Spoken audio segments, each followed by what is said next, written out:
Welcome to the Impact Lounge. You are in the number one place to be for the Impact Wrestling fan.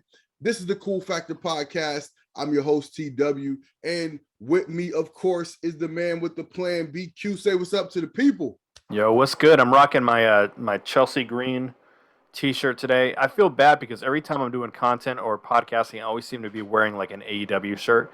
And it's by accident because I wear wrestling shirts every day if I'm not wearing like a Clippers or Angels or Chargers shirt.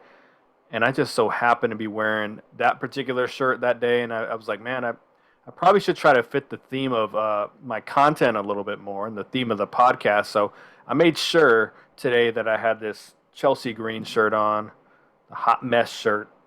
I really dig this one. So I think the Impact Nation is highly insulted by your choice of t-shirt wear on a regular basis. And guys, you can MFBQ in the comment section below. Go ahead and let him know how offended you are by his choice of chest wear. And well, not today, because Chelsea Green does work for Impact, and you know, he needs to get back on the straight and narrow. Okay. I'm gonna try to be more cognizant. Try to be more cognizant of what I wear. That's right. Be more cognizant. All right. Before we get started, people, do us a favor and go ahead and hit that like button so that everybody knows how awesome this video is.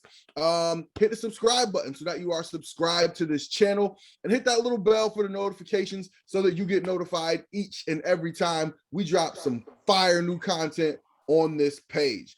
All right. So without further ado, did you hit the like button yet? Did you hit the like button yet? Did you hit the like button yet?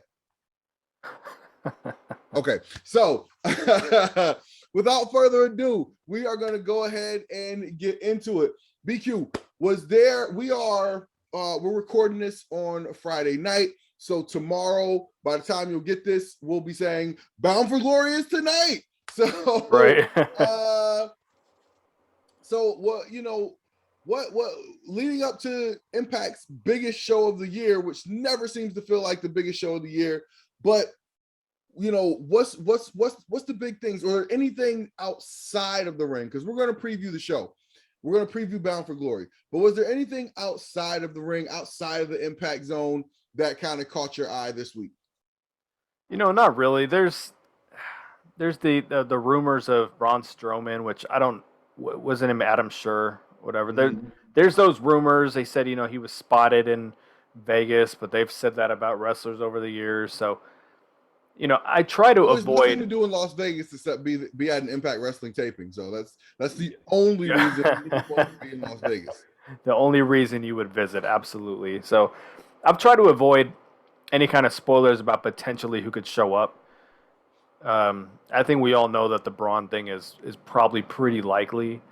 And then I heard today that they're trying to sign. He was in NXT, Bronson something or other, Reed maybe. Oh yeah. I think his name was Bronson Reed. He's an Australian guy. Yeah, so I guess I think it's between Impact and New Japan at the moment, which in a normal wrestling world, Impact probably couldn't compete as well. I shouldn't say that. It just depends what a wrestler wants. But New Japan is a hot product. However, right now, there's a lot of, there's, I guess, what am I trying to say here? Because I don't totally watch their show. So I'm talking out of my ass a little bit. But from what I understand, there's, you know, a lot of more logistical issues. There's due to COVID and everything. I think it's affected how they do their product and everything. So I think they're at a time right now where Impact can compete a little bit more on the free agent tip with them. You know, if they have to compete against AEW, that's probably not going to go well for them. But any of the other companies, you know. Plus, traveling internationally is probably a pain in the ass right now in the age of COVID. So if he's posted in America, which he obviously was, if he was working for NXT, then it probably would be in his his best interest to stay in America, keep his work visa going. I'm not sure exactly how that works, but he probably have to show continued employment within the States. So working for Impact is probably a good look for him. Plus, I don't know, man.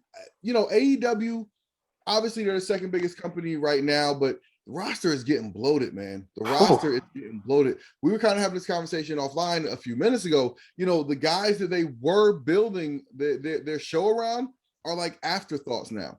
Like they were building their show around the Jungle Boys and the MJFs, and it was a big deal when Brian Cage showed up there originally. It was a big deal when Andrade showed up there originally. And like these people feel lost in the shuffle. It's like, what is CM Punk doing? What is Daniel Bryan doing?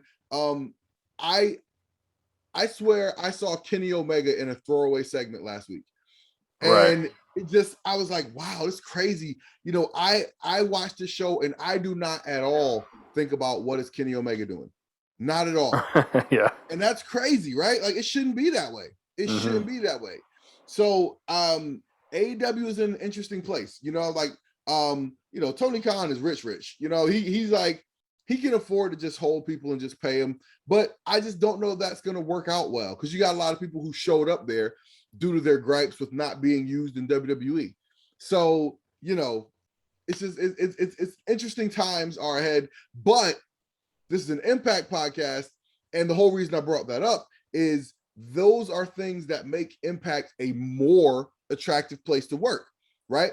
You can use a place where you can actually get used, you can be featured creatively, and I'm sure they can afford to pay a decent wage, regardless of the fact that, they seem to be operating on a shoestring budget. I think they can afford to pay people if they see value in them. Well, I want to say this. So I was kind of like doing the math. We don't know how many people are subscribed to the, I always forget what it's called, the YouTube, whatever they call it. What is it? It's called the Ultimate Insider. Insider, okay. Let's assume, and again, every time I watch Impact on there, I don't watch it as it airs. There's usually about 125 likes, which tells me there's probably 1,000 to 2,000 views on a video. So let's just say 2,000. We're just going to say 2,000 because right. You multiply that by 5. Let's just say most people pay for the $4.99. It's $10,000 a month that they weren't getting before. Now I'm sure there's some other added. I don't know the money that goes behind producing streaming YouTube content. I don't have a clue. Right. For all we know, that it hasn't changed their budget in any way whatsoever, because they're already filming the matches. All they gotta do is upload them. Right. But there's probably some costs there that we don't know about. But adding that, because I don't think Impact Plus ever really took off the way they wanted to. It started Global Wrestling Network and then Impact Plus, and then it was hard to navigate, and they had all these independent promotions, and they thought that's how they were going to push it, by partnering with all these little promotions and say, hey, come get on this app. And there was never any original content on there. Right. I think I still subscribe to it. That makes it sound like I cancel mine. I definitely cancel mine. I was like, I'm not paying for this and the YouTube. No. I was like, fuck that. I'm not paying for this and the YouTube. I got to check. It makes it sound like I don't. The thing that put me over the top with the YouTube as opposed to Impact Plus was I was like, I can't access Impact Plus on like my Xbox. So I can access YouTube anywhere. So that's why I went with the YouTube and canceled the Impact Plus. But but let's say, it's $10,000 a month. Just take 30% off it. That's revenue that they didn't have before, and that's more than enough to really bring in some talent. You know what I mean? Just that alone. Again, we don't know anything about that goes on behind the scenes with money and all that kind of crap. But I think that this is going to be a more profitable venture for them than Impact Plus. And I think Impact Plus, I wouldn't be surprised if it completely phases out eventually. Yeah. They try to get into a space that they just weren't prepared for, in my opinion. Right. And there's only so many times that they say, okay, watch the Impact Plus show this week, and it's technical difficulties. You know what I mean? That was 3 years of that crap. So I think this is going to be a lot better for them. But that is money coming in that hopefully they're going to use to actually make the product better and not just, obviously you want the company to be healthy, but it would be nice to see it go into the product because, as you said, every time of this time of the year, every year we know Bound for Glory is coming. They say it's the biggest show. It doesn't feel big. It just feels like one of the other pay-per-views. Slammiversary feels bigger every single year. I think that they Slammiversary was that, hey, this is the pay-per-view of surprises, and then last year they came with Bound for Glory, and every year there's no buzz behind Bound for Glory, and I think this year they were like, you know what, we got to have a semblance of what makes Slammiversary successful, and we're gonna have surprises there too. And it would behoove them to just limit surprises to Slammiversary and Bound for Glory, because if it becomes a every pay-per-view type of thing, AEW is starting to do that. Just sometimes you just got to put on a good show. Don't get people thinking there's going to be a surprise, because then they're oftentimes disappointed because there's only so many free agents out there, so many big name free agents. So don't get people. So wouldn't it make more sense to do the method that AEW did with CM Punk, which is to all but say it? Yeah. And you know what I mean? You could be like, Josh Alexander is gonna have a monster of a challenger when we, play the Air Toronto Center or whatever, Yeah. or some small version, and be like, you're just teasing it. You know what I mean? Just tease it, like, we signed a monster of a match for you, or or like will be like a version of like Bray Wyatt. Make sure you follow the buzzards to the United Center. Right. And you know what I mean? Something like that. Like, like all but say it. So you have a little bit of intrigue there, and use it to sell some seats to an arena. Like, I think, another, we were talking previously about this show, and the show sounded so dead. It sounded so dead. Oh, and I remember how dude. happy I was when the crowds came back into Skyway Studios for tapings, and I was like, oh my God, it just breathed so much life into this product. But you can't hear them. And the reason why you can't hear them is because they do the commentary in post-production, and in doing so, they turn down the crowd. And even if the crowd is a little smaller for this particular taping than it was for the first taping with fans back, you would still hear them better if the audios were done in the same place at the same time. You wouldn't have to turn down the crowd noise so much, and it makes the product sound dead. And it's not a good look. It's not a good look for Impact. It doesn't make anybody at home say, oh my God, I can't wait to go there and give tepid applause. You know what I mean? Like, right. I was thinking that this episode, I was like, this particular episode to me sounded like almost like an empty arena show. It was, and we don't know, the people who were in the crowd, maybe it was louder. I said that till I was blue in my face from all the times I was in Orlando. I was like, it was always loud to me when I was there. We used to always talk about the Impact Zone, Orlando. It's dead. It's this and this. It wasn't. It was loud to me when I was in there. So I don't want to just knock the fans completely there or there. It very well could have had energy, but we can't hear them.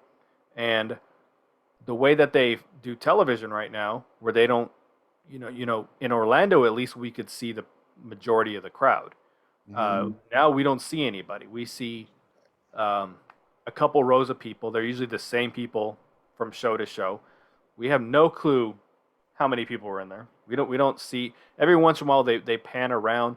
I had to laugh this episode. They pan to these fans and they go by this older guy and he's like coughing, like hacking up a lung, dude. Oh my God. It was just so funny to me that they didn't feel the need to edit that out. But but just because of the way they film it, where you can't see the fans, so you can't hear them and you can't see them, so it might as well be an empty arena show. So crazy. I want to, dude. There's something I want to talk about here. This is not major topic in the world of Impact, but I've been really wanting to talk about this for a little while before we get into the episode. I want to give some attention to the AC Romero situation, where he Okay. asked to be released from Impact, Oh, and he did he? put, what's that? I said, did he? Yeah, he asked. That's what came out, and I think he even said so much that he asked to be released. He put out a tweet, said a bunch of great things about company, about Larry D, saying he was like a brother to him.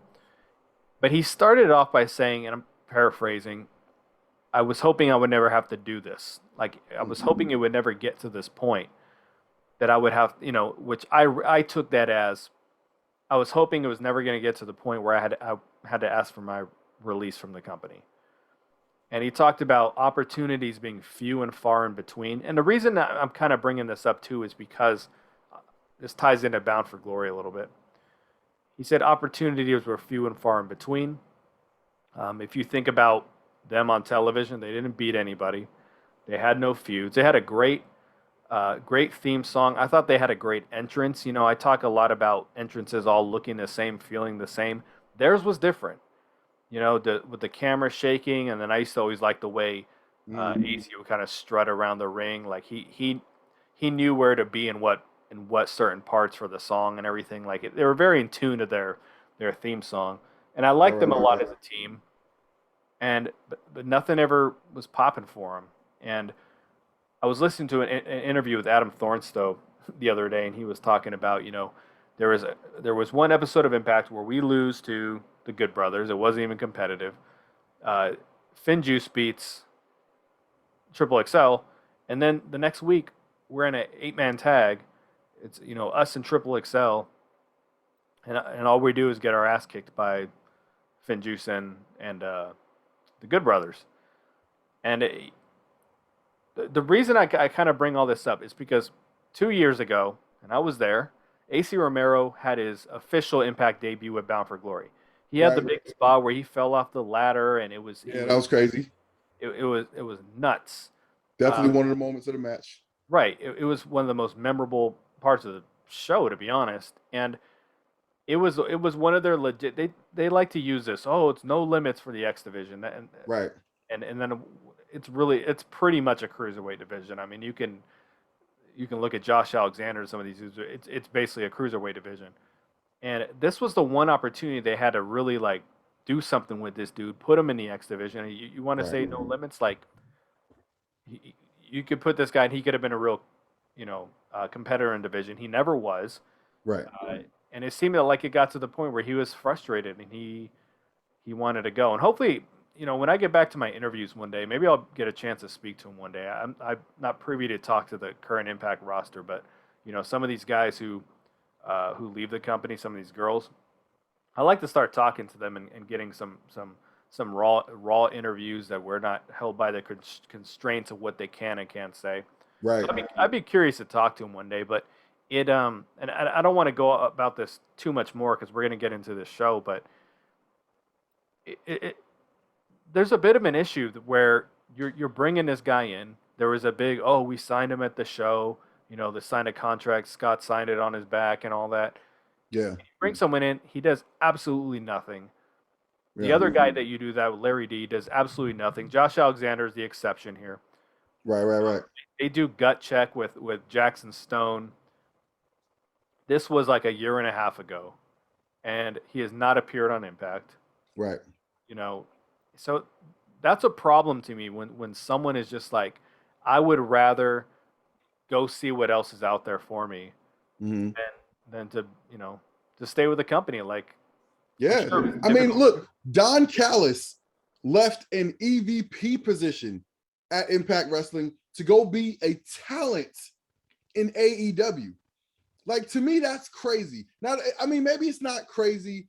If you follow Don Callis on Instagram, he talks a lot. Like he'll do little videos where he'll just talk about things about like quality of life and, just making sure that you're like living a happy life, make sure you're doing work that you feel valued in and, that type of thing.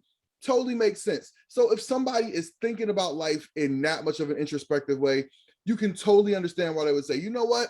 this job is, it might pay a little more, but it's more hassle, more stress than it's worth. I'd rather have more freedom and just be able to perform and not deal with the paperwork and the backstage and all that other stuff. So you can kind of explain away that in some ways.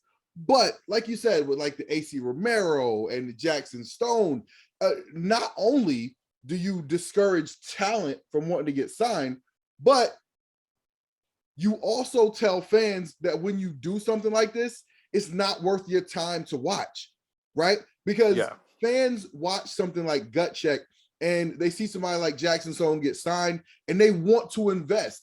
You're like, okay, hey, I invested my time to watch this person get their contract. Now I want to see them actually start rising up through the ranks. I want to see them start, growing and character progressing, winning some championships, having some matches on TV at least, right? And actually get promoted.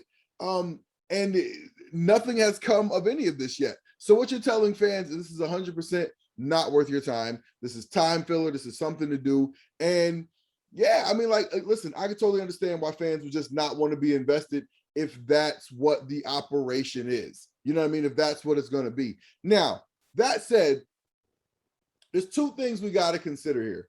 One is we don't know what the interaction is like with the we don't know what the talent is doing, right? Like we don't know that Jackson Stone is busting his ass, being a good employee, doing everything he can to try and get on Impact TV, getting Scott D'Amore's good graces. We don't know that. He might be, he might not be, we also know this. It's not going to stop the next wrestler from wanting to get signed because wrestlers want to get signed. You know what I mean? Like every wrestler out there feels like they can be the next Hulk Hogan. They can be the next John Cena. They can be the next Roman Reigns if you just give them a chance, right? They just want a chance. That's all everybody wants is a chance. Give me a chance and I'm a shine. And so, I mean, the next wrestler is still going to step up. He's still going to get that contract. And so, it's if nothing else, it's hurting the fans, right? It's hurting their ability to trust that when you put something like that out, that it's actually going to go somewhere. So I think that's the biggest biggest thing. By the way, I'm broadcasting live on the Fanbase app right now. I'm up here just broadcasting, doing like a little live right now. I have exactly 0 viewers in this live, but if you build it, they will come. So they say. So if anybody out there is looking for a new fun social media app, go to the Fanbase app and follow your boy. Okay. I'll be putting up some wrestling content if you guys like it. Okay. If you guys like it, if you're here for it, I'm here for you. All right. I want to say one closing thought. I said this back when Wrestle House was going on, and I liked Wrestle House a lot. But I said after Wrestle House, I said, where the hell does Triple XL go from here? Like a lot of the other talent on there, they were able to, even though there was comedy, they were able to go back to what they were doing. But Triple XL got stuck in that Lawrence D, Who Killed Bravo thing, and they could no longer be a menacing tag team anymore. You know what I mean? So I do think, the fans lose from this, but I think wrestlers see that too and say, I'm not even getting an opportunity if I go there. Like AC Romero, I don't know what his finisher is, and he was with the company for a couple of years, and I don't know what his finisher was. So that's a problem. That's a great point. And I think that like just to kind of follow up on this, when I think no matter what company you work for, the reality of wrestling is that wrestling is it's a TV show. It's a TV production. It's a scripted TV production. So whoever is the showrunner, right? Whoever is in charge of writing that show, they're going to put whoever they want to in the feature spot. And they usually have somebody in mind that they want to be the star. It is rare that what happened with Daniel Bryan in WWE happens in real life. I think that is rare, that a star who is not featured just becomes so beloved by the audience that they elevate them to the top of the card. I think that is actually a very rare thing that happens. And if you're not the person who's selected to be in a top role, then you just got to play your role. You know what I mean? You just gotta play your role. And if you don't, then if you don't want to play your role, then you can go peddle your wares on the indies. Like I think that's just kind of the nature of the business. Mm-hmm. Fair enough. So we talked about that for a while. Let's get into this episode of Impact. Let's do this. Let me just say this. Since Slammiversary, and I'm obviously a huge critic of the show. Some Impact fans hate me. Some people who work at Impact hate me. But I've always been very critical and very honest. But I always say that when I say something's good, I want it to hold some weight. So that's why I'm gonna say what's not good. And since Slammiversary, I feel like even though I criticize lots of things about the presentation or certain matches, certain segments, whatever, I get on the podcast every week since Slammiversary and I say, yo, this was a good episode. Overall a good episode. Prior to Slammiversary, I thought it was some of the worst television they'd put on in a long time. Mm-hmm. This episode, I'm going to curse here. I guess I always curse. This episode fucking sucked. Like, I was so bored. This wasn't good. I'm sure some people out there enjoyed it. So when I say it sucked, that's my opinion. That's not fact. Like, hey, this sucks. Agree with me. That's not what I'm saying. For me, I thought this was the worst episode they had put on since prior to Slammiversary. So, oof. Now that's off my chest. Yeah, coming in hot. Real hot. All right, so we got this episode kicked off with the Bullet Club, Chris Bay and Hikuleo versus Finn Juice in a #1 contenders match for the Impact World Tag Team Championship. So the action here was good. Let's see, how do we do this here? We had Hikuleo. He stopped the Finn Juice momentum with a spinning side slam to Finley. Finley made the tag to Juice Robinson, who quickened the pace and hit some hammer fist in the corner. Then Juice hit Bay with a running cannonball. Finley connects with a signature backbreaker on Bay, but inadvertently takes out the referee in the process, the dreaded ref bump. Hikuleo hit Finley with a choke slam, but the referee was still unable to make the count. Referee Brandon Toll replaced Daniel Spencer as Finley counters Bay's art of finesse. Juice rolls up Hikuleo while Bay simultaneously rolls up Finley, and they both score a 3 count from the referees. So we basically got a schmoz, right? We had Bay getting a pin and Finley getting a pin at the same time, and the referee counted both teams down. So we got a schmoz. So we got a backstage segment where they're backstage arguing, and Scott D'Amore basically tells them that he'll make a decision later in the night about who will be challenging the Good Brothers at Bound for Glory for the tag team titles. All right. The next thing we got was an in-depth look at the challenger for the Impact World title. Can I get my thoughts here? Oh, you want to get thoughts on the match? Go ahead. What you got? Yeah, just real quick, I just want to say. By the way, Josh Matthews called him Hikuleo, but why wouldn't he? He once called Rohit Raju Rohut Raha. So, why wouldn't they mispronounce his name? So, I just want to say about this match, I didn't care from the minute it started. I didn't give a flying shit because I knew exactly how it was going to play out. I said this last week when I was potting by myself. I said, spoiler alert, this is going to be a triple threat. And I think I even said it last time we were podcasting together. I was like, this is going to be a triple threat. Like, just accept the fact. So when we know something like that, I like to say Stevie Wonder could see it through a brick wall. Like, we knew that's where it was going to happen. So I'm watching this match. I didn't care because I just knew it was going to end with shenanigans. And I also knew the Good Brothers weren't there. So I was like, what are they going to come up with to make this a triple threat? This finish was horrible. The dreaded ref bump, like you said, the dreaded double roll-up. This ref is completely knocked out cold and all of a sudden just jumps up back to life to count to 3.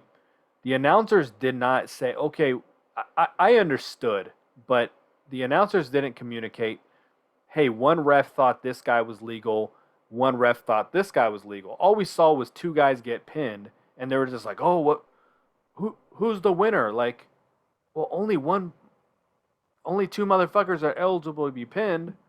So but they didn't communicate that at all. Right. It wasn't until they had the backstage segment where they did it. But the people in the arena were probably like, "What the hell is?" Dude, I bet they didn't even know that was a number 1 contenders tag team match. I didn't watch the entrances because I always fast forward, so I don't have to listen to We Own the Night. So I missed the entrances, but I'm willing to bet he didn't say it was a number 1 contenders match. They're pretty bad about that. So I knew it was going to end. The ending was horrible. Like that, just book the damn triple threat 2 weeks out and build the match. And now that you're building the match 2 days before the pay-per-view, and that's how you do it. Like I thought that was so effing bad. I'm sure, the company was happy with it, and it was how they drew it up. But I thought it was a horrible finish. And not only that, right? But if you think the Good Brothers are a draw, then wouldn't it make sense to try and have them draw some fans to your pay-per-view by promoting a match for them, right? Like putting them in some sort of story where people need to see them, right? Like, I mean, if they're supposed to be a big deal, shouldn't they be featured? Shouldn't they be like a featured part of the planning of this show, right? Like, to me, that would make sense. But I don't, I don't know. You know what I mean? I don't know. So to me, that obviously could have been done a lot better. To sit there and book the Elite versus the Bullet Club and to give it a story, dude, would have went way further than let's do our 2 biggest tag teams, or 3 biggest tag teams. Naturally, they all have to be in the match together. Let's just throw them together days before the pay-per-view. No promotion, no nothing. Right. I mean, this is a storyline that writes itself. If you would have just had a dedicated Elite versus Bullet Club type of story. I'm not saying you had to bring in all these other people, but I mean, come on, it just writes itself.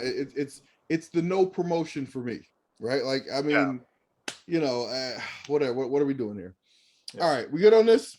Yes. All right, cool.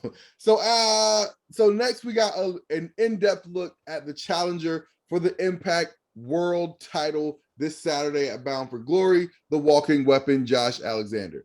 In this video package, we got to see Josh Alexander talk about how wrestling basically saved his life because wrestling, inspired him to get in charge of his health. And, he didn't really have any direction in life, and wrestling really helped him with all of that.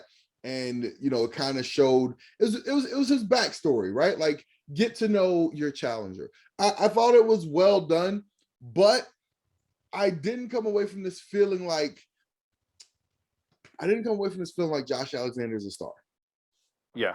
I thought it was well done and well put together, and this probably isn't going to be a popular opinion. I was bored to death watching this. I watched the YouTube version, which I understand was like 4 minutes longer.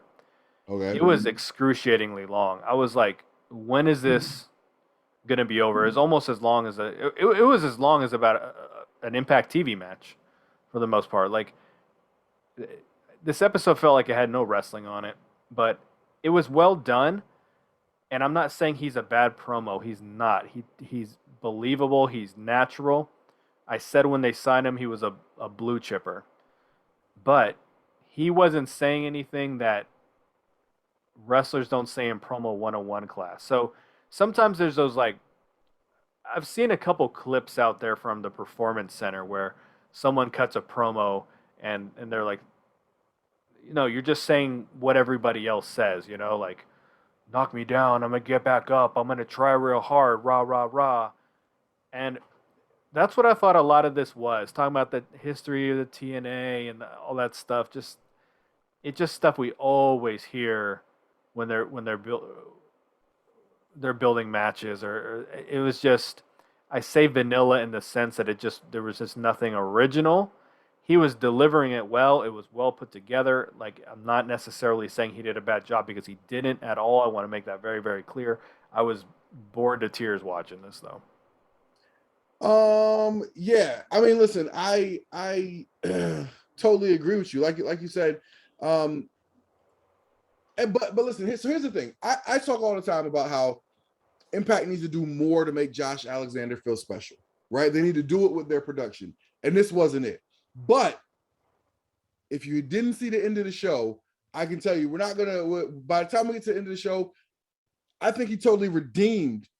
Like, for what this video package wasn't, the promo at the end of the show actually was. Agreed. So we can we'll come back to that. We'll put a pin in this for now, but this video package I don't think really accomplished what it was set out to.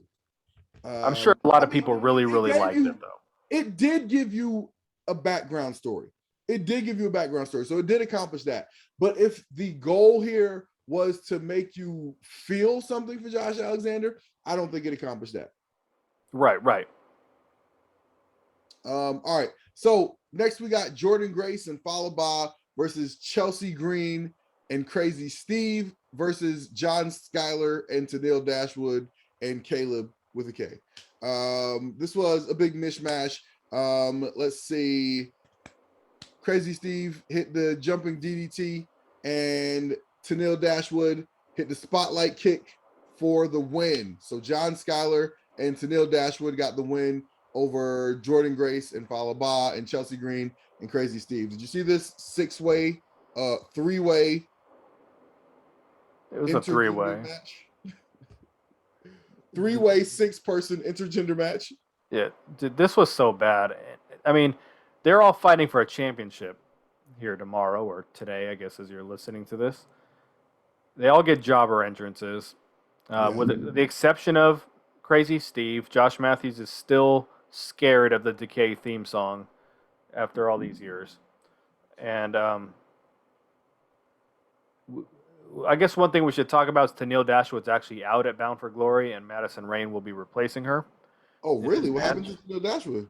We don't know for sure, but she did respond to the report on Twitter, like, "Oh, I wanted to be there. That championship is all me," or whatever the hell she said. Really? Up her out, yeah. So I don't think it's one of those like, okay, randomly she's gone from the company. I know that she has a skin condition that I don't remember what it's called exactly that held her back in time. It's psoriasis. Is that what she has? That's psoriasis, and it makes it gives her really bad like skin blotches and stuff like that. Yeah, so it's possible. Maybe it's something like that. Maybe it's something else. Maybe there's an injury. We don't know. It seems like every pay-per-view, though, at the last minute, someone gets pulled due to injury. Crazy. That's a crazy streak they got going on here. It is, and because they, obviously tape the programming, they always got to let you know the day before the pay-per-view. So Madison Rayne, who lost her qualifying match, will be now in this match. So that's a problem with taping. If it was live and everything, they probably could have figured out another match to replace it and get a new contender in there. But this championship, they've communicated to us so much that it means nothing. I still like the idea of the championship and the way that they're going to present the matches. I like the idea of it, but it's clearly like a lower card championship. It's not even a mid-card title. It is a lower card title. It is the 24/7 championship. It's the hardcore championship. You know what I mean? So yeah. It was hard listening to D'Lo saying he's picking Tennille to win because they had announced that. I think they announced it after the show, though, that she wouldn't be a part of the show. So it wasn't good. I felt bad for Jordan Grace. She just finished, Knockouts tag team title run, having some of the best matches in Knockouts history with Deonna Purrazzo. You had it right. Matches. Those were some good matches. Yeah, matches. And here she is, in a match like this. So this was bad. That was real bad. So speaking of Jordan Grace, I think she's the best choice. I'm not saying she's my pick, but Jordan Grace, I think, is the. I'm sorry. Anthony Davis and Dwight Howard got into a fight on the Lakers bench. Oh my god, I can't wait to see that. Oh my god. Yo. First of all, I didn't think Anthony Davis had it in him. Okay. I'm actually happy to see this. And Dwight Howard is super fired, by the way. That's like when they brought 100%. Dwight Howard to LA, they were like, yo, the one thing we want you to do is shut the fuck up. Yeah, yeah. Like, we want you to come here and play hard and, you know, be Dwight, but tone down the Dwight. So the fact that he's got Anthony Davis, who by all accounts is like a mild-mannered dude, him up on the bench, not even in the locker room, on the bench. You know what I mean? Like, yo, wow. Again, happy to see that from Anthony Davis. He's probably going to score 80 tonight. All right, let's go. As I was saying, I think the best choice out of all these 6 people for this digital media championship is Jordan Grace. And I'm going to tell you why. If you haven't been following Jordan Grace on Instagram, she's worth the follow. First of all, she puts up, you know, fun content.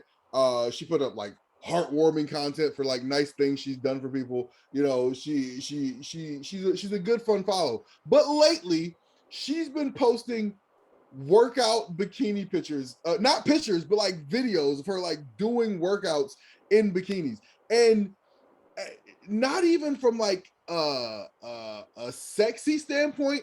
It's just interesting. Like, it's just interesting to watch. Like, I've never seen this before. I'm sure people do it, but it's interesting. Like, she's doing squats and pull-ups and her regular workout routine, I'm sure, but like in small bikinis, and she's in phenomenal shape. You know what I mean? And so, like, it's a fun thing to watch. Like, it's worth going to check out if you haven't seen it. And for that reason alone, she should be the digital media champion. Like, none of the other people in this match are doing anything even remotely as interesting on digital media. So there you go. The only one that would have been we could say is Madison. I mean, not Madison Rain. Tennille Dashwood. Yeah, she's the influencer. I mean, she's got all the travel. That's part of her gimmick. That's part of her gimmick. But yeah, it's the only person that makes sense. I've already, I guess I might as well say it now. I know we're gonna give our Brown for Glory predictions. I don't think Chelsea Green is gonna win because she has the same exact finisher as Christian Cage, and Christian Cage is likely going to hit the finisher in the main event at some point, whether win or lose. They're not going to have the same move, because everyone wins with finisher. So, do you think that much thought was into the match construction of the whole card, though? Like, I'm not going to hit my finisher because somebody else has the same finisher. Like, I think back in the days, yes. Like, I 100%. I don't think so much now. I know it doesn't in Impact because they, it was a couple months ago. I said the show ended and started and ended with spears as the finishing, the winning move, and then there was like 2 DDTs in between that, like. So. Yeah. No, anyway, we're talking way too much about the digital. All right. We just gave that more time on this show than it's going to get on Impact for the next year. All right. So Rhino is back in the ring to address his future. Will he remain with Violent by Design or join forces with his longtime friend Heath? Before he can speak, Heath joins him in the ring. Heath reminds Rhino that they've been through hell and high water together. Heath tells him that he wants the old Rhino back when Violent by Design interrupts. Eric Young confronts Rhino and tells him that VBD is his family now. Or let me try like Eric Young. VBD is your family now. That's my EY. How's my EY? Yeah, that's pretty off. I couldn't do that all day. I would kill my throat. Yeah. He really talks like that though. It's amazing. Yeah, dude. Yeah. All right, where was I? All right, so you know where this is going.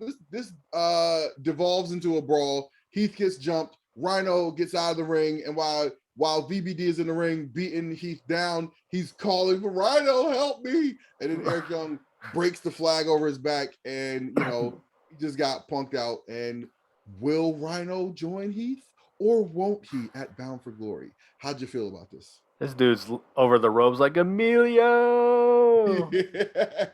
My God. You know what I don't understand with wrestling? I would love to ask a wrestler something like this one day. when you break something like a flag over someone's back, why does it knock him out cold? I've never understood that. Why not just lay there and sell it? Like It's the emotional effect. It's the emotional effect of having a flag broken over your back. I Like guess it not only hurts, but it hurts. it's like when a ref takes a bump, like they get hit in the turnbuckle and they're out cold. Like I can understand holding, like, oh my god, And they come to just as the bad guy has finished doing his dastardly deeds. Yeah, exactly, dude.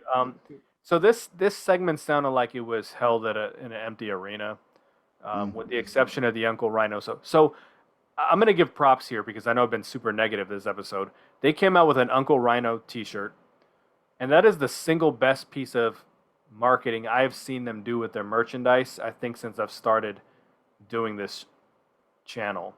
Um, I've pointed out before that AEW will have a hot segment or a hot angle or something happen organically, and they got a damn shirt up the next day, and it sells like hotcakes. They finally did that with this. The crowd was cheering Uncle Rhino. It was kind of a memorable part of the segment, and then they come up with the shirt. Like I always try to reward good marketing, so I'll probably get the shirt, even though I'm not the biggest Rhino fan. But the segment is not super interesting, but it's more interesting than I thought it was going to be when Heath came back. I thought it was just going to be very simple, like Rhino teams up with him. They've thrown a couple curveballs. I think we expect Rhino to be there at Bound for Glory. If not, maybe he has another mystery opponent. Knowing Impact, there's going to be Rhino laying in the back. No one knows who attacked him. He's just laying out cold. Knowing them, something like that will happen, and then maybe he has a completely different partner. It'll be Tommy Dreamer. If that's the case, the mystery partner will be Tommy Dreamer. Yeah, even though he's suspended, there's a higher chance of him appearing at Bound for Glory than staying suspended. That's the way I see it. But I will die, dude. I will die if he fucking comes out. Or if he has to come out and knock some sense into Rhino, bring up some ECW shit, I will die. Oh my god, yes! Oh my god, you just booked it. You just booked it. That's exactly what's gonna happen. He's gonna go and remind Rhino. He's gonna, we have to remind you that 30-something years ago we were part of a company that was the blah blah blah blah blah. There it is, yo. That's it right there. That's it right there. And I've paid for my sins. Right.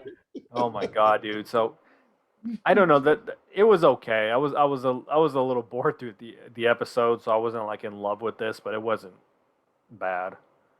Hell yeah. All right. So we had a preview for Minoru Suzuki coming to Impact Wrestling. Do you care? The only reason I'm gonna say no is because I don't care about New Japan. I shouldn't say I don't care. I just don't watch it. I've watched it for about 6 months total my entire life when they were on Access TV. I don't really. I saw him wrestle in AEW, and I wasn't he's good, but I wasn't a fan of the matches he was having. I guess he only wrestled Moxley, and then there was a tag match. Right. I don't know. It's a good guy to have. It's a good guy to bring in, because when they bring in these New Japan talents, with the exception of the one, I don't remember his name, it's just American talent. So now they're actually getting one of their bigger stars. So I don't know who he's going to wrestle, but it's a good thing. You're being very nice. I don't care. I don't care. Okay, I don't care. And I think the AEW people were very excited. Like, listen, there's a club, and when shout out to my man Satch, who I used to do the Talking About Pod with back in like 2017, 2018. I remember that. And we used to do this fun little segment where he would tell me about the stories going on in New Japan. But I remember him being so excited about this all-in thing that was coming up. And I was like, I don't get it. What's the big thing? What's the big sell? He's like, no, it's like, all this like super indie talent and all. And I'm like, yo, I could not care less, but people seem to care. So whatever. But like, there's like a club of like people who watched ROH and watched New Japan and pay attention to certain indies, and like all those people are now the AEW fan, right? And so those are the people who are hyped about Minoru Suzuki. But like it was like, you know what? I remember on that old pod when Satch was giving me crap because Jimmy Jacobs came out at an Impact show and didn't get a big pop. And I'm like, yo, who the fuck is Jimmy Jacobs? Like, why are you supposed to know this? And why is it like an insult on Impact that he didn't get a big pop? Should that be an insult on him if he didn't get a big pop? But that's the way this works. It's like if you're a part of this club, you're just supposed to like pop for certain stuff. So yeah, you know, I mean, and I guess Minoru Suzuki falls into that category. Like, if you're a part of this club, you're just supposed to be interested in Minoru Suzuki. So, I'm not in that club, so I have no problem saying I don't care. I don't know. Like, same thing with the Good Brothers. Like, I'm not saying I'm not going to watch a match or a segment that you're in, but I have no reason to be excited about it because I don't have any prior knowledge of what you can do. You know what I'm saying? Yeah. So you have to show me. I'm here to be won, but you have to win me over. I'm not going to just be like, oh, I love this because it was in New Japan. I don't watch New Japan. You know what I'm saying? So it is what a TI is. All right. We had Savannah Evans with Tasha Steelz versus Mickie James in the Pick Your Poison match. Now, watching this match, you know, my big takeaway was that I like Savannah Evans. I think that she has a bright future, but I think she needs to, you know, she's got to get more experience. She's got to get more reps. You know, she's got to get her conditioning a little better because she's definitely like sucking wind by the end of the match. But she looks like she has, you know, the skill set to be a dominant wrestler. She certainly like I could tell she's brand new. She needs more work, but she looks like she has what it takes to be something good. But she needs a lot of reps. And I don't know, you know, how much wrestling Mickie James has been doing. I know she wrestled at the NWA pay-per-view. You know, she didn't wrestle there. Impact in a long time. The men's pay-per-view, never mind. Yeah, right. And so so yeah, but I mean, you know, of course Mickie was supposed to win her, but Mickie did a good job. You know, she didn't make Savannah Evans look bad. You know what I mean? She didn't like totally, you know, outshine her as a vet should. Right. She made it a good match. And, you know, Mickie James won as she should. Although I thought it could have been interesting to have Savannah Evans get the win, you know, because again, for the purpose of building up the new talent and telling the story of, hey, Mickey's kind of an underdog. But Mickie James got the win here. And yeah, I mean, I thought that was fine. Then after, I just want to say Mickie James wins with the DDT. Oh, yeah. Just tying it in my Impact finisher rant. Yep, that's it. She ran with the DDT.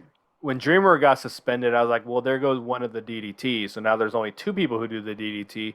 And now VSK and Mickie James also do the DDT. So now we're at 4 DDT finishers. Yes. And so then after the match, despite there being a no contact clause in effect, Deonna Purrazzo made her way to ringside and she put her hands on Mickie James. She got up on the ring post and on the ring apron and was talking trash to Mickie. Mickie came over to kind of back her down, and Deonna just gave her just a little shove.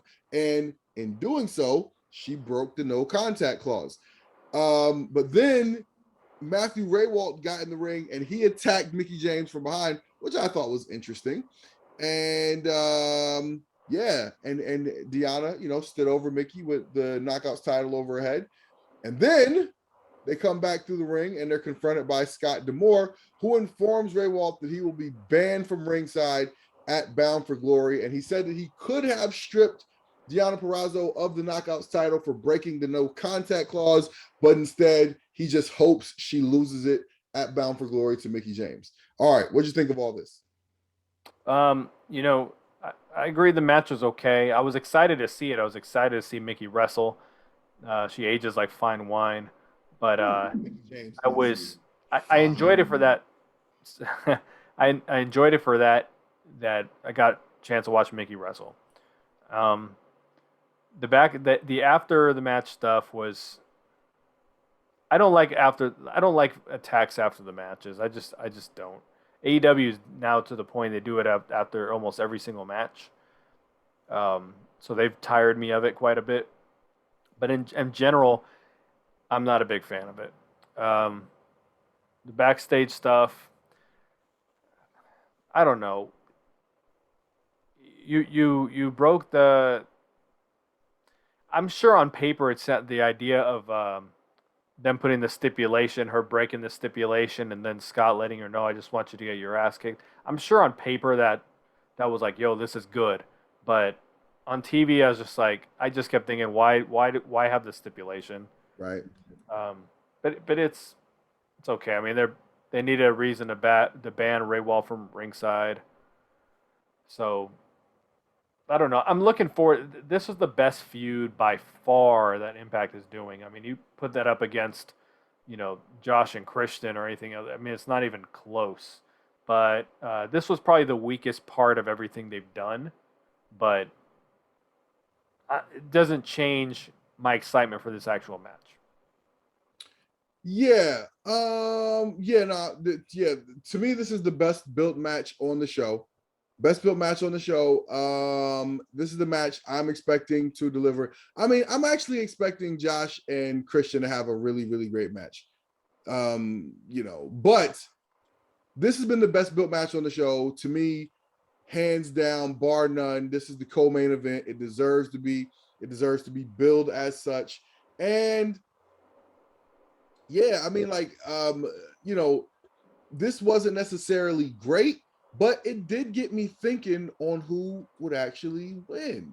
And we'll talk more about that in our prediction segment. So I guess that was the whole point here, right? Is to get us thinking about who's actually going to be the winner coming out. I was thinking about it with the finish.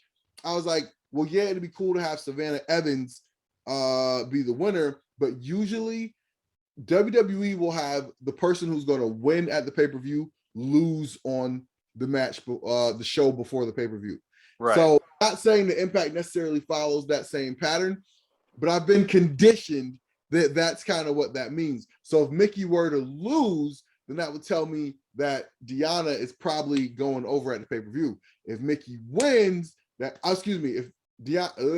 Mickey were to lose, then I would think she's probably going to win at the pay-per-view. But being that Mickey lost, I think Deanna probably, well, I'll save that for the predictions. So anyway. All right. So Brian Myers presented How to Be a Professional Chapter 44 Consequences.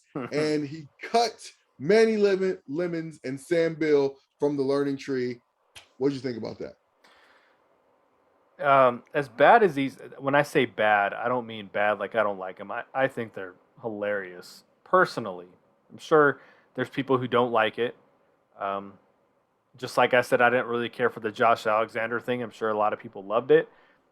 I guess I like Brian Myers a lot. So Beal is becoming a pretty funny character backstage. And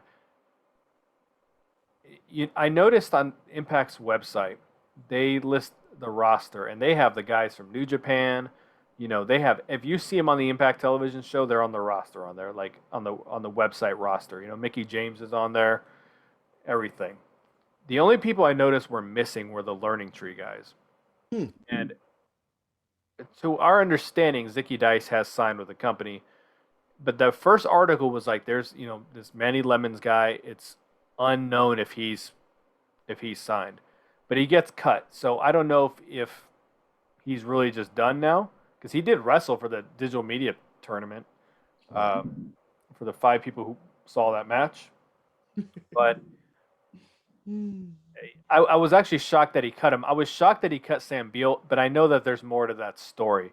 But to me, dude, that was legitimately funny when he walked up with the marker. He's like, tells Sticky Dice, write your name here for us to send your trash bag. And then he's like, Brian Myers is like, no. And then he goes and starts telling VSK, write your name. Like he was he was trying to ignore the fact that he was the one getting cut. So I thought that was really funny. That was delivered perfectly. I'm sure it's not done. Sam Beal's, I doubt going anywhere. Manny Lemons, I guess we'll see. Um, we didn't really get to see what he could do. Uh, but it's I don't know. It's all pretty funny to me. It's random ass humor. So I dig it. Yeah, I was actually pretty surprised that they cut Sam Bill. Um, you know, let it play out. You know what I mean? But I think that this angle has really cooled off Brian Myers to where he was building some really nice. Like we were talking about Brian Myers as somebody who is really showing that he can do so much more than he had done in WWE. But with this is cool because this reminded me of, if you remember, him and Zack Ryder were like Edge's goons back in like, what was that, 2006 or 7 or whatever. Yeah. So it's cool of him having his own, his own goons, his own learning tree. And for, I don't know. So like, is it going to be a feud between he and Sam Bill now? I'm interested to see where that goes, but I can't help but feel like he should be doing something a little more important.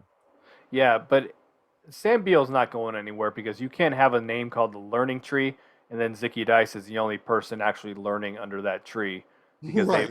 they've separated VSK from that. It was funny when they had VSK join the group. That next episode on AEW Dark, he was in a 3-on-1 versus Paul White and got jobbed out. So I was like, what freaking Oh my God. amazing timing. The trash bag joke needs to die. Right. I think if Brian Myers didn't say it, then it would have been funnier when Sam Beal was like, write down your name and address so we can send your trash bag. If he would have just dropped the trash bag joke right there for the first time, that would have hit smashingly. But Brian Myers already kind of talked about using someone's move and then trying to use it later in the show, like right. back to back. But the trash bag thing has been done to death a little bit. Yeah. Too much like WWE references. Like I get it. That people are paying attention to what they're doing, but I don't know. Whatever. It's whatever. It makes it seem like your own stuff isn't important. When all you do is constantly reference the stuff that's going on in WWE or in AEW, it just makes you seem like you're super small time. So all right. So we got Scott D'Amore mediating what was supposed to be a contract signing between Decay and the Inspiration, but instead of the Inspiration being there, they sent their barrister R.D. Evans in their place. And Rosemary and Havoc showed up, and it was blah. It was blah. What'd you think about this? Yeah, it was super blah. I just keep thinking every time Rosemary talks backstage, I'm just like, man, they've done a good job of rehabbing her because she got to a point where she started becoming a comedy character with Ty Valkyrie, and then they got her serious again. They got her back on track, and then they got her with Decay. But I'm just like, man, they had a lot of magic with Rosemary at the beginning, as far as being a really dark character. Yeah, and I get people have to evolve, but I mean, she's just as popular as she always has been. But that magic is just gone. Not it's there. Gone. It's gone. Yeah. And it's tough because that knee injury really slowed her down. And then the arm injury from what's her name? Sexy Star. She's had a tough go of it. And you can't regain the mystique. You know what I mean? Once people know what you are, like they had something really good and they just never pulled the trigger on it. For those of you that don't know, Rosemary and Allie had a great act on the Canadian Indies where Rosemary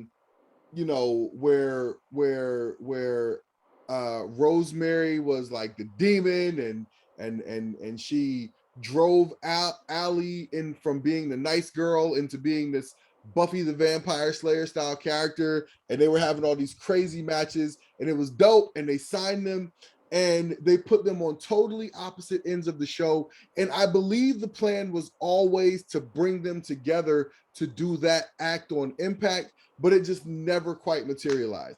Right. Like never got all the way with Allie. You know what I mean? Like they had a really good thing with her and Maria Kanellis's Lady Squad, and and then they just got away from it. You know what I mean? They never really capitalized on the Allie thing, and it was a process. Like Allie had to be shy Allie to then become um the Buffy the Vampire Slayer Allie, right? She had to go through some things. And it would have been a really great, fun story to watch, play out on Impact, but it just never quite happened. Allie moved on, and Rosemary had the injuries, and I think I heard her say earlier this year that she's kind of just getting back to feeling herself. But this character is going to need a fresh coat of paint in order for the audience to get to see it in a different way again. I did think what was legitimately funny when the lawyer dude started talking and Rosemary all of a sudden, starts climbing a table and she's like, "Is that extra virgin blood or whatever," like tying back to the Bravo shit. But I just thought that was so freaking funny because it wasn't like Bravo who insinuated he was a virgin. Like this guy's just sitting there at the table, Right. and all of a sudden she's just like, do I smell virgin blood, dude? Like, or whatever she called it. Fucking great. That was great. All right, so we got our last match of the evening. It was Alex Zayne versus Trey Miguel. This was a fun, X Division style match. It felt like they were kind of holding back a little bit, honestly. Trey Miguel ended up getting the win in the he called it the cheeky Nando's kick, followed by the 619, and then he had a meteor off the top ropes, which I call the Sasha Banks, to get the win. After the match, Steve Macklin, your boy, came in to attack Trey Miguel from behind and laid him out with the Mayhem for All. Then El Phantasmo, Chris Bay, and Hikuleo came out and they blindsided Macklin. Phantasma hit everybody with a super kick, and the Bullet Club stood tall. What do you think about this? Um, I was excited about this match, and there was some spots. Don't get me wrong, but it got off to a really slow start. And us at home, we know that they had this last week. They had a promo, Alex Zayne and Trey Miguel, that was amazing. I thought it was phenomenal. I thought it was just some of the best backstage work we'd had in a while, as far as their banter goes. The crowd in attendance didn't know what the hell was going on between those two. So the match started off too slow because they were trying to play into these guys don't like each other and there's some heat, but the wrestlers probably just saw that X Division three-way and probably 30 minutes later saw this match too, and they're just like, okay, they're going to, the mustard was off the hot dog at that point. They'd already seen the guys wrestle. They didn't know the story. So it was all like really disjointed to me. Um, Again with the finishers, the 619, Rey Mysterio calls it the 619. Like, surely you have a different name you can give it. But it was still a fun match. It was probably the best part of the show. In all honesty, it just I expected it to be like really really hot. It was fun, but it wasn't.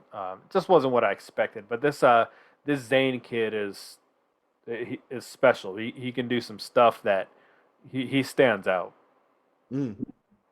Yeah, he looks like he's gonna be a good one. But this was another kind of moment where it really kind of just hit me. It struck me that this show really needs some star power. And maybe part of that is you need to make bigger stars out of the people that you have. But also, I'm like, man, you're looking at this show, and yeah, it's good to be interested in the Sam Bills and the Alex Zanes, but you need some star power, man. You need some star power. So even if you're just gonna build those guys by having them face bigger name talent and eventually getting a win, but taking some L's, you need some star power. You need people to have a reason to want to watch these matches, because if you're just waiting, on the people who are hoping the product gets better, I think that's a losing formula. You know what I mean? This show Mm-hmm. needs more star power. Yeah. All right. So the show ended with an in-ring promo by Josh Alexander. he came out and cut a pretty good promo, and then Christian came out, and so they're in the ring talking to each other, and of course this eventually devolved into a brawl. But what I liked about this segment is in the back and forth, Josh Alexander really did a great job working the crowd and talking trash to Christian, and he won over that live crowd throughout the course of that promo. And I was like, man, this is the total opposite of what that video package was. Because like you said, that video package was like, I don't know if this guy is the star they want him to be. This was a moment where it's like, maybe this guy is that star. So I thought that was actually a really good moment. It devolved into a pull apart brawl, and that's how the show went off the air. What do you think about this final closing segment?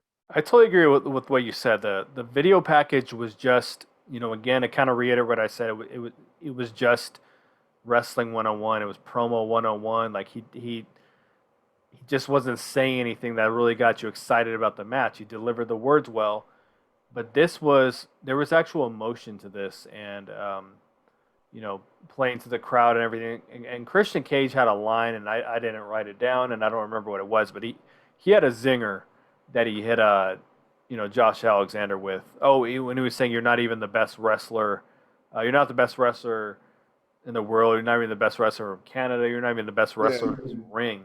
Yeah. Christian is just a great promo. But I said last week, I was like, was there not a better way to build this feud? I mean, you look at the Deanna and Mickey James one and how well that was done, and this was all just interview this week, interview next week.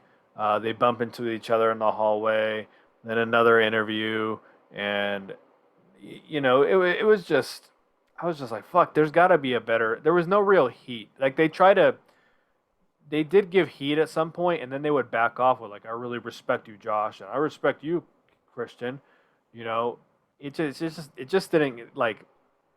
It just hasn't had the heat I had hoped, but this gave it a little bit of what it was lacking. I'm not particularly excited about the match. I hope Josh wins, and Josh had a line where he said, "When you get paid by a billionaire from another company, you cannot be the face of Impact Wrestling." Like that was great. But you're right. This was everything that the opening package wasn't. And again, in the comments, there's probably going to be people like, I thought the video package was amazing, which is fine. It didn't hit for me. It probably hit for many of you. Didn't really hit for TW, but this was cool. It was 101 where the brawl before the pay-per-view, whatever. But it was cool. The episode just stunk. I can't reiterate enough. I thought this was the worst show they put on in months. I'm no more excited for Bound for Glory than I was before. Like this wasn't like everything culminated to this big, what's going to happen at Bound for Glory. Like it was all just did nothing for me personally. Yeah, no. I think you're totally right. I think it just kind of was like, let's just get there. It felt more like, let's just get there. Let's just get there so we can get, let's just get out of these set of TV tapings. Like, we got this show in the bag. It's been in the bag the whole time, and we're not going to do anything, necessarily new or interesting. So let's just get to the pay-per-view. And that's kind of what the show felt like. Yeah. I think they've always struggled with these go-home shows. These go-home shows are never any good. It always features a bunch of talent who aren't on the pay-per-view. And looking back at tonight's matches, well, you don't know that because everyone's probably in the call your shot thing. But yeah, no good.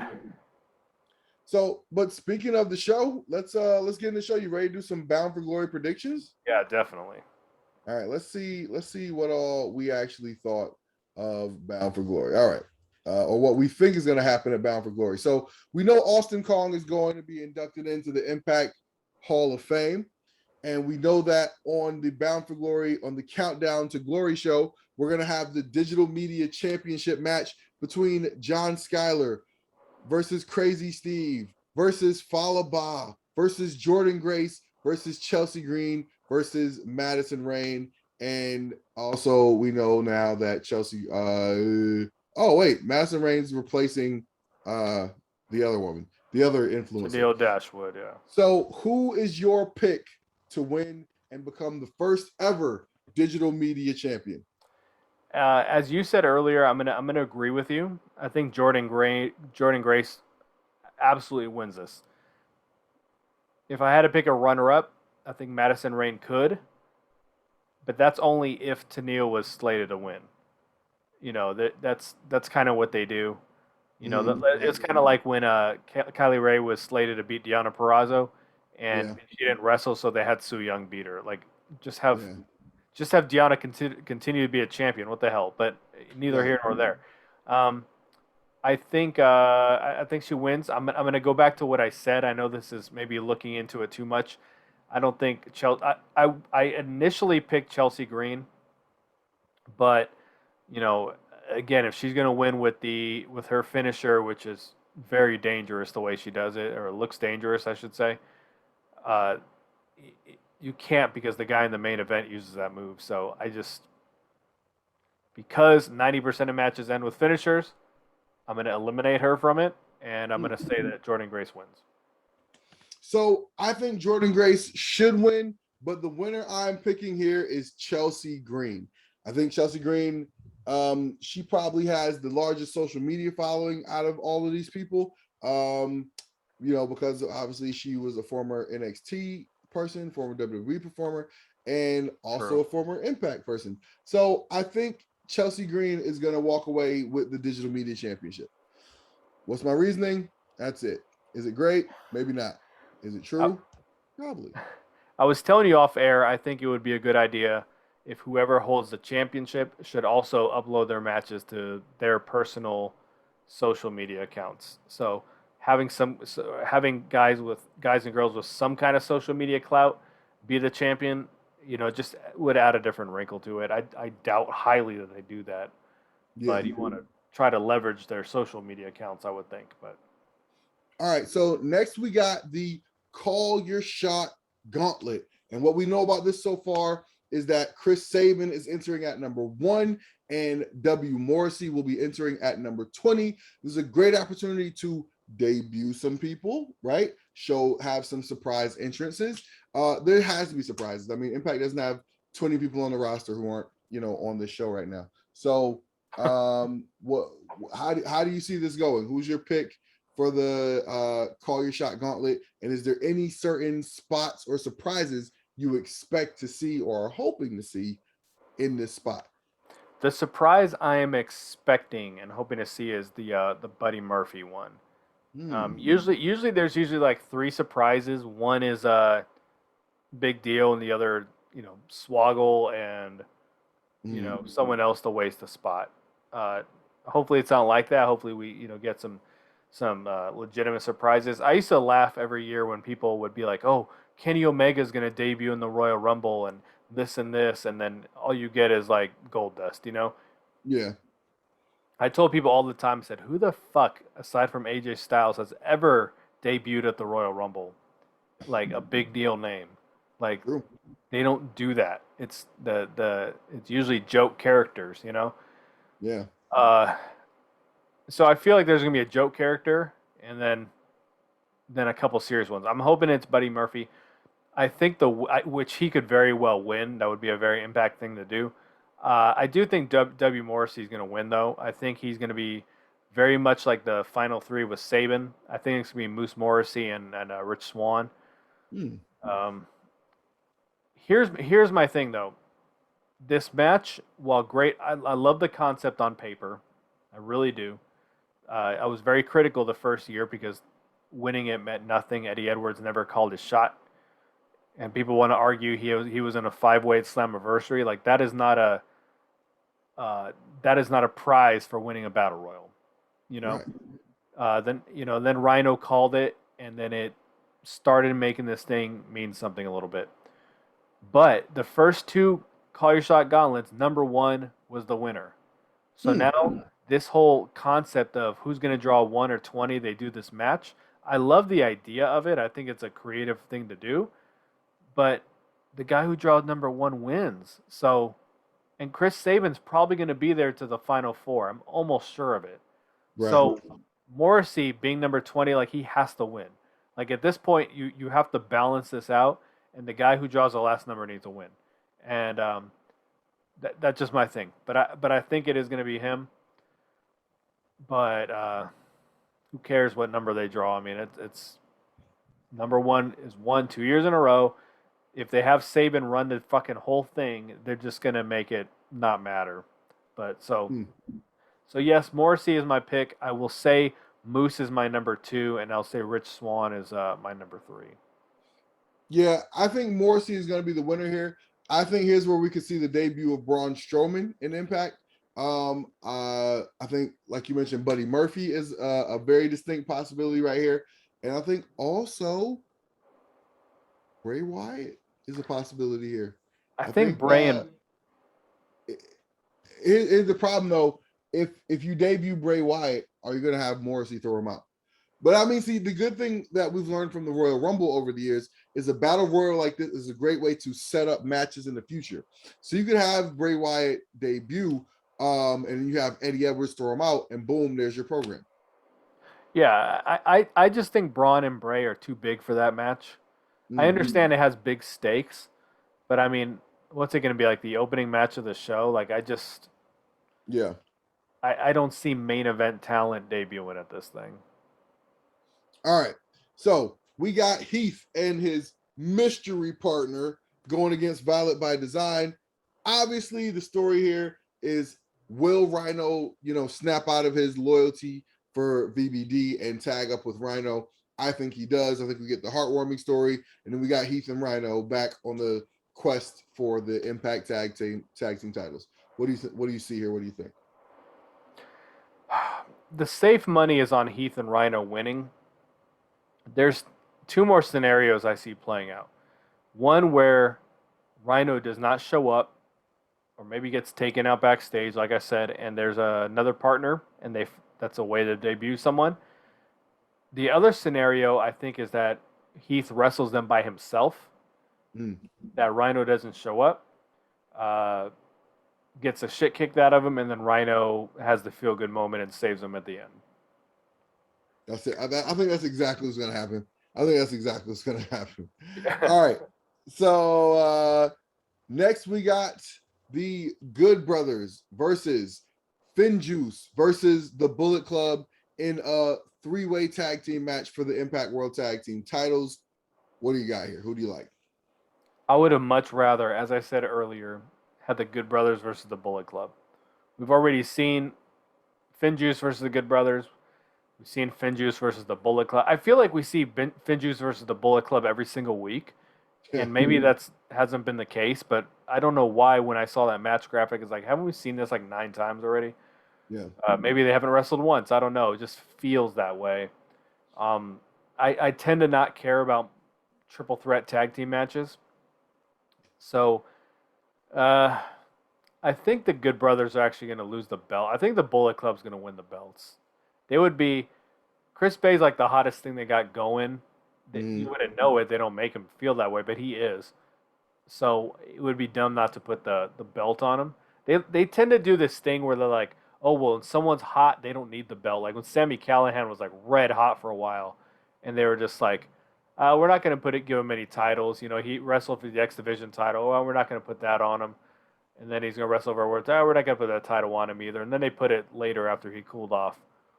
So they tend to do that. Like Rosemary, one-time Knockouts champion. They probably feel, oh, well, she doesn't need the belt because she's popular. So they tend to do that kind of thing. So I'd hope they don't do it to Chris Bay where they're just like, oh, well, he's part of the Bullet Club. He doesn't need the tag belts. I think they want, the tag belts have already gone to Japan once. I wouldn't be surprised if they go there again. So I'm going to say the Bullet Club wins this thing. We're starting to see less of the Good Brothers on AEW right now.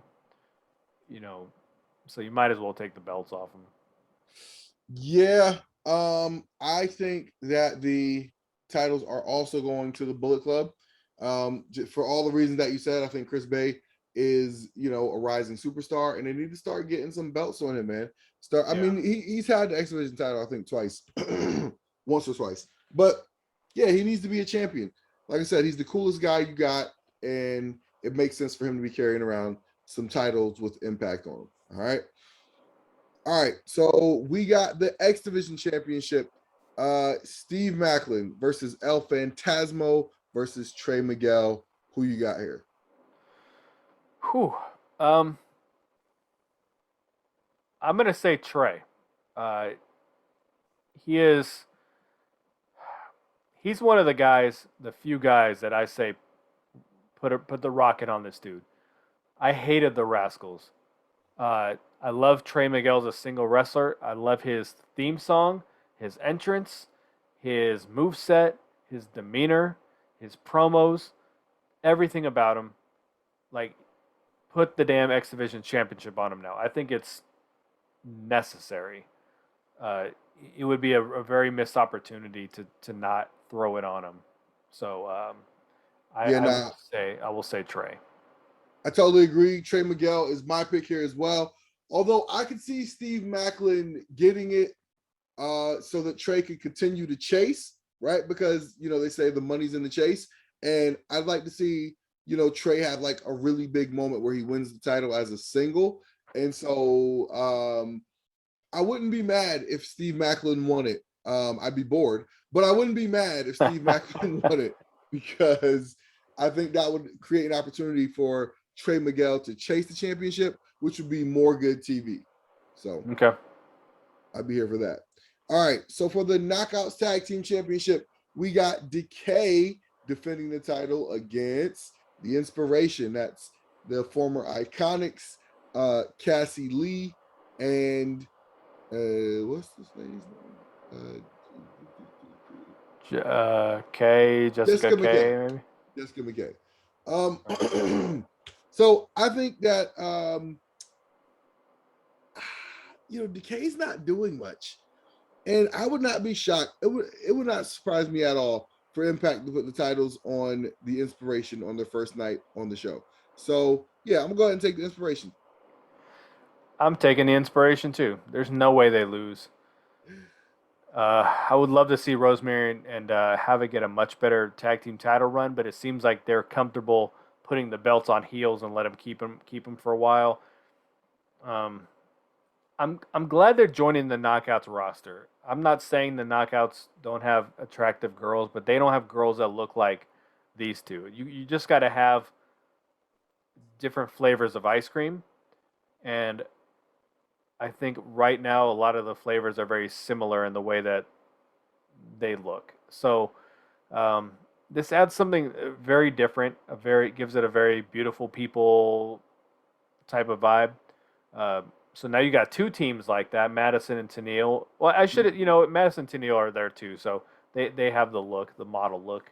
But you got two teams that are kind of similar now, so I'm really interested to see what the dynamic is between the two and how they find a way to differentiate them, because they're similar. It's like when Sue Young came on board, and I'm like, whoa, she's got a lot of similarities to Rosemary. I'm curious to see how they make this work, and they did a great job of it. So, what match are we talking about? I don't know why. We're talking about the icon. I'm sorry. The Inspiration. So versus Decay. Yes, I don't know if the match is going to be any good, but they're definitely going to win. And you checked out their music video. I posted it on Twitter today. I think it's going to be their theme song. Woo. Woo. Yeah. So that video was it was something. It was something. That was 2-3 minutes of my life that I'll never get back. It was. I'm not sure. I tell you what, let's put this out to the Impact Lounge Nation or Impact Lounge universe. You watch that video and you tell us if you think that the Inspiration's new music video is good or entertaining or funny or sexy or crazy or whatever. Like, just tell us what you think about the video. For me, it was a big no, dog, but they tried, so good for them. All right. We're up to our co-main event. This, to me, will be the match that I am most excited to watch. it's going to be Deonna Purrazzo defending her Knockouts Championship against the legend, hardcore country, Mickie James. If I had to put money on it, based on the story that they're telling, based on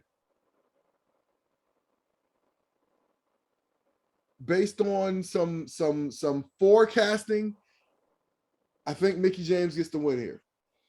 Deonna Purrazzo showed up to Mickie James' house and kicked her ass, and yeah, anyway. And I think Mickey's got to get some get back here. I think Mickey's got to get some get back here. And also, I kind of feel like they're prepping Tasha Steelz for a big run. And so she could be the person to take that title off Mickie James. Deonna Purrazzo might need a break. She's been running with this title for a long time. So I'm taking Mickie James to become the new Knockouts champion at Bound for Glory. What do you got? All right. So I had Mickie James this entire time. And because Scott D'Amore is like, I want you, get your ass kicked. Whatever he said he wants to see her get her ass kicked. Just because he said that, even though I thought it was an impactful thing to say, I think Deonna wins. I also picked Deonna because we know the night before there's going to be a new the first ever digital media championship. There's going to be a new X Division champion. We agree that the Bullet Club are going to win the tag titles. And then we'll get to Josh Alexander here in a bit. They never clean sweep the titles as far as someone winning every single match. So, just based off that, I don't know if you want to call it logic. I guess it's not logic, but just based off history, I'm going to say Deonna actually retains. Because I think I think there's something came out this week. Sorry to cut you off. Where Deonna and Britt are pushing the companies for them to have an angle together. Interesting. Which is interesting because, listen, if you're Deonna, I don't know why you do that. Deonna Purrazzo has fought really hard to earn the clout she has right now as a women's wrestler. By the way, that's the thing I meant to bring up. Total sidebar here. So, PWI, the Pro Wrestling Illustrated, recently released the PWI Women's 150. It's the PWI's ranking of the top 150 female wrestlers in the industry. I wonder if that dummy is going to jump in the comments and say, "Don't judge people based on their sex." So the person who was butthurt that I was talking about the BRP the BRP 50. He's saying, "Don't judge people based on the race." It's like, oh God. Okay. Anyway, so the PWI Women's 150 came out, and the rankings, the top 5 were. Let me see if I can find this here. Give me a second. Bear with me here. Bear with me, church. I'm pulling up my Bible. I'll just throw in there real quick that I consider personally Deonna to be the best right now in the world. I told that to her face the other day. But Britt is like... Oh, how brave of you to tell Deonna Purrazzo to her face. No, I didn't mean it like that. I just meant like it's something I truly believe. I mean, I meant in person I told her that last month or whatever it was, not too long ago. So that's all I meant. I just said that's something I fully believe, and I told her that. But Britt is like over like Rover, you know what I mean? It would be. I don't know if I would do that.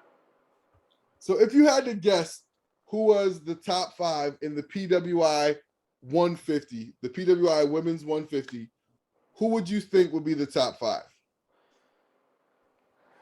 I would say it is Charlotte Flair, and in no particular order, Sasha Banks. I will not say Becky Lynch because she was prego. I will say Rhea Ripley. I will say Britt Baker. And then as the last one, I would say it's probably not from anyone from Impact or AEW. So I'm gonna say it's Bianca Belair. Okay.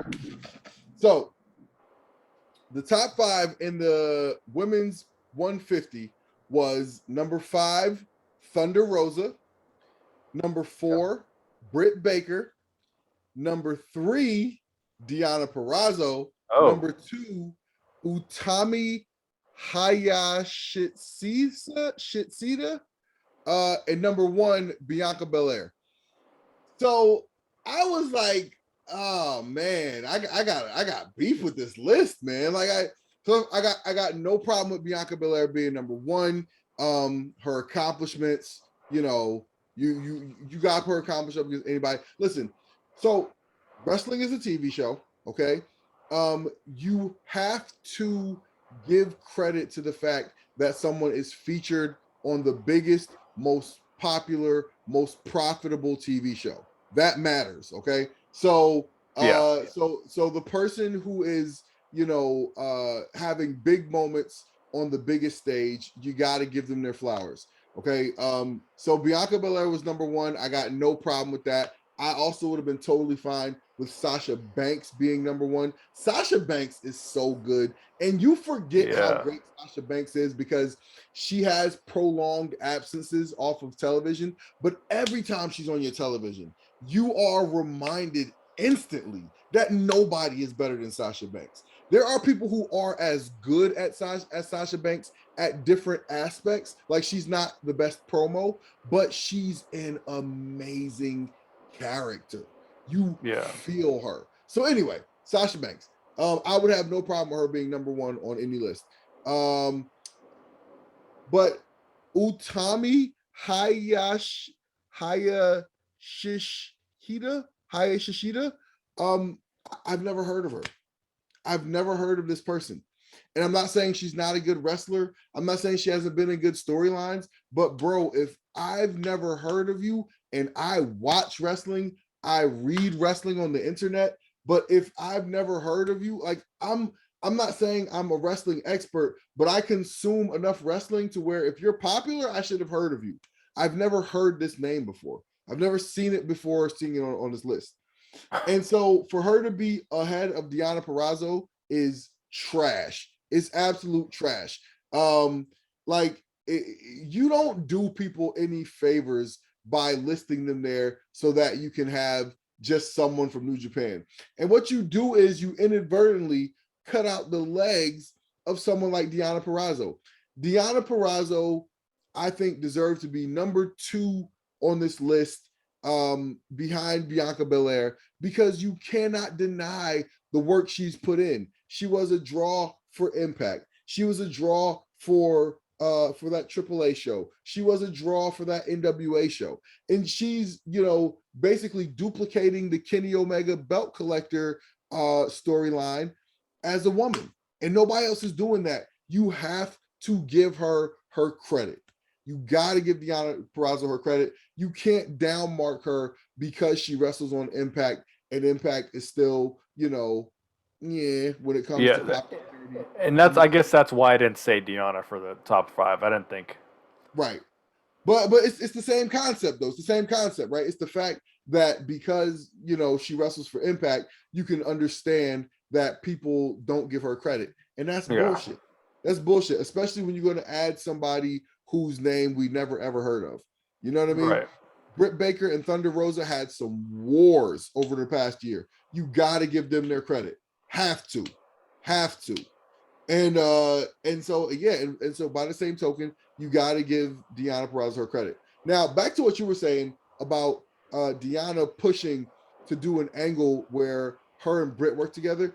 I would be careful about that because Deonna Purrazzo has worked very hard to establish herself as a top women's wrestler in this business.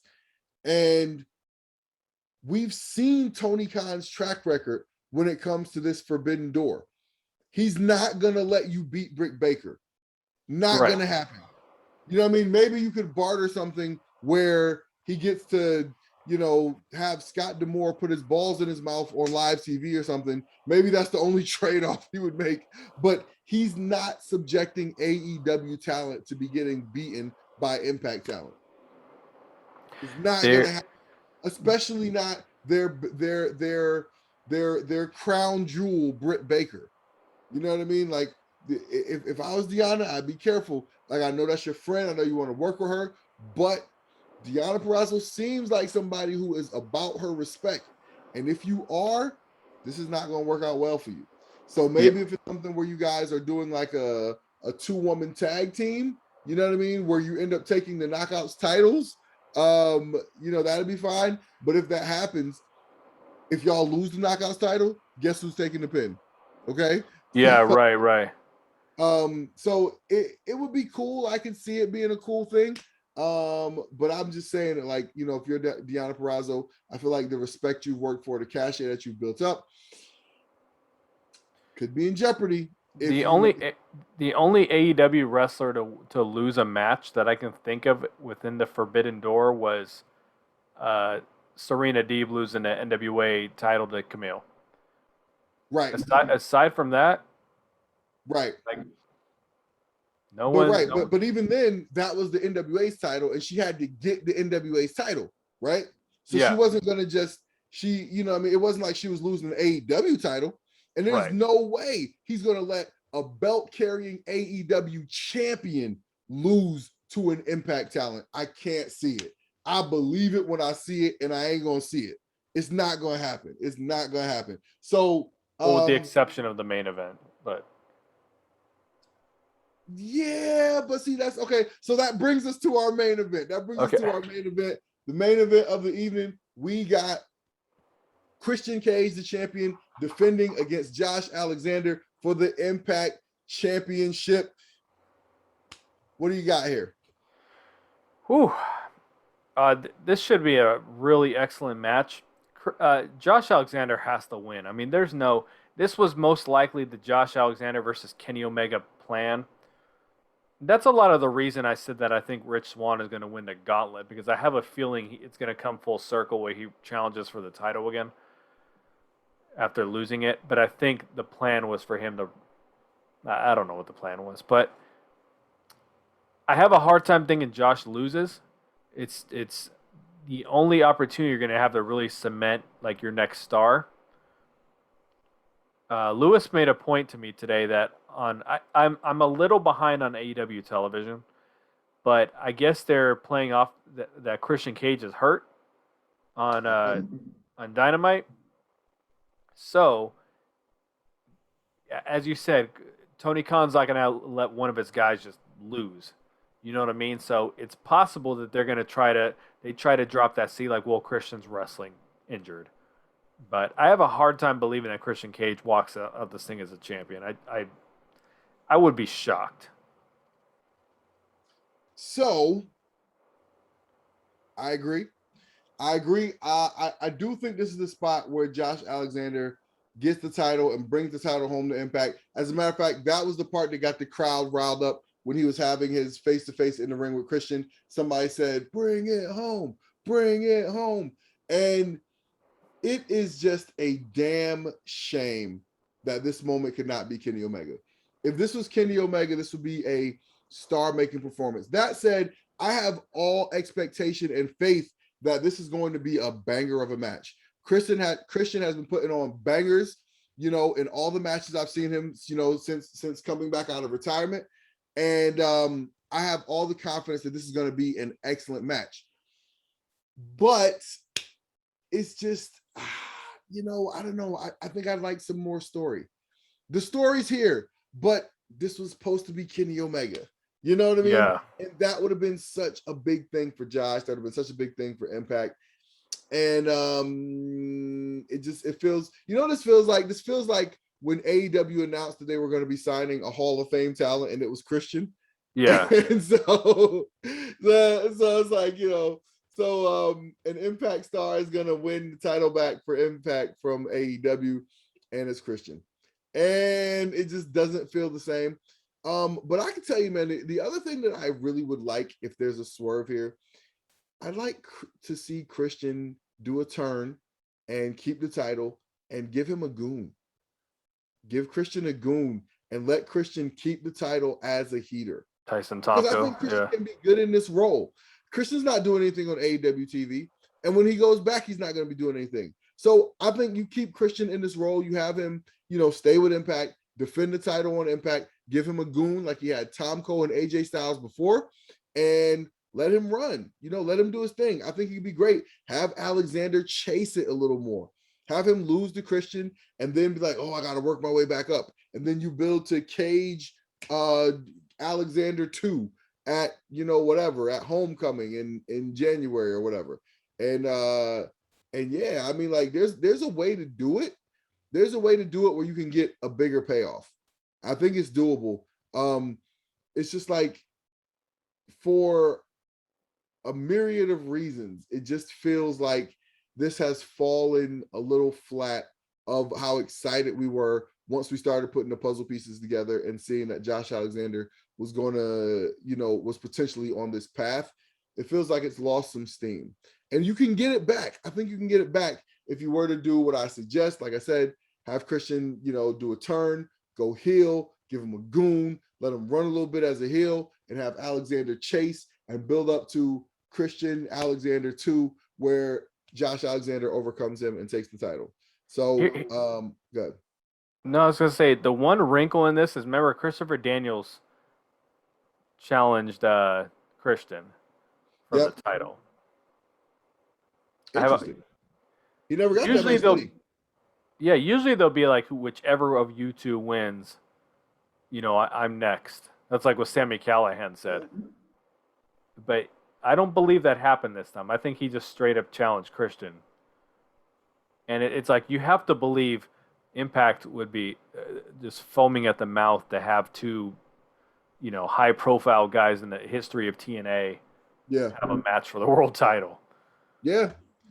So if I had to put money on it, I'm putting money on Josh Alexander. But I think there's more story to be told here, and I think you could do that by having Christian, pull a freaky turn, a freaky double cross, and have him leave Bound for Glory as the champion and have Alexander continue to chase. That's what I'd like to see happen. But what I think is going to happen, I think Josh Alexander wins. He gets his big moment. He brings the title back to Impact, and we see where we go from here.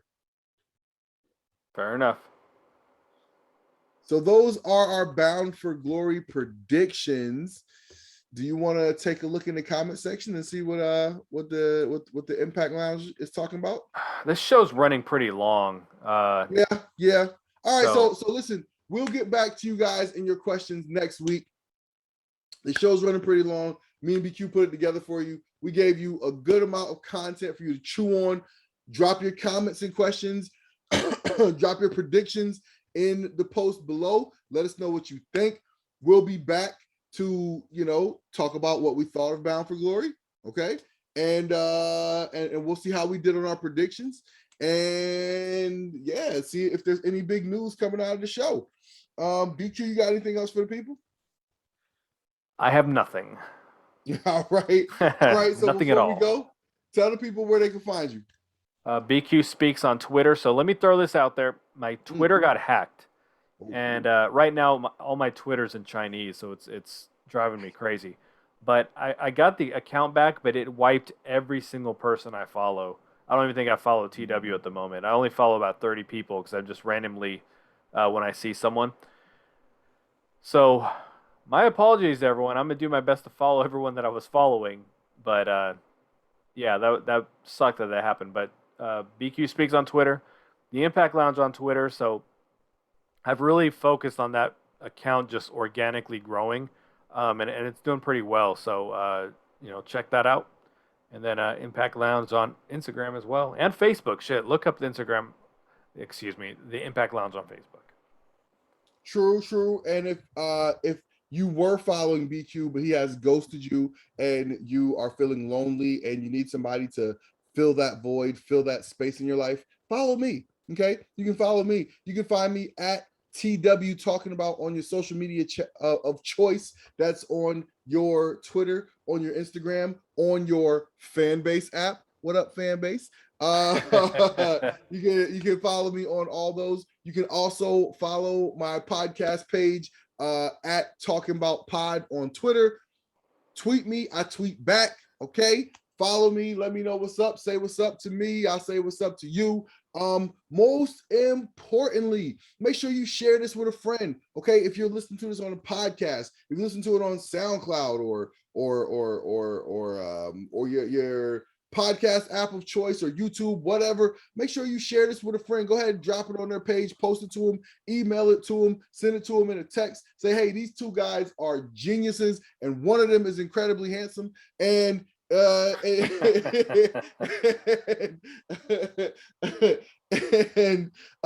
just bring more people into the conversation, baby. This is always fun. You know, we love spending time with you guys. We're wrestling fans just like you. Tell a friend to tell a friend. Let's bring more people into the conversation. For BQ, I'm TW. Peace.